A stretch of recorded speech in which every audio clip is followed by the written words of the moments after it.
యోబుకు అన్నీ పోగొట్టేశాడు. 10 మంది పిల్లలను ఒకరోజు చంపేశాడు.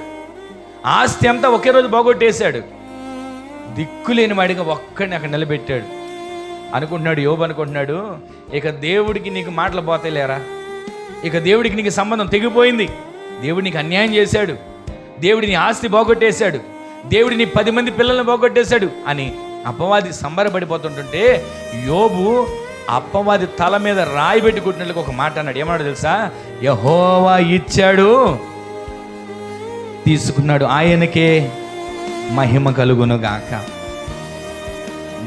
లోకంలో మాట అంటారు కదా, మూలిగే నక్క మీద ఏం పడద్ది, అలా పడింది అడిగి.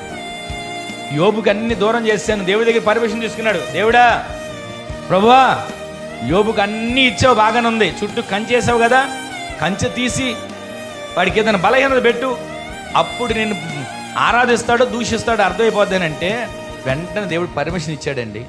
రావడం ఇంటి మీద పడ్డాడు, పిల్లల మీద పడ్డాడు, ఆస్తి మీద పడ్డాడు.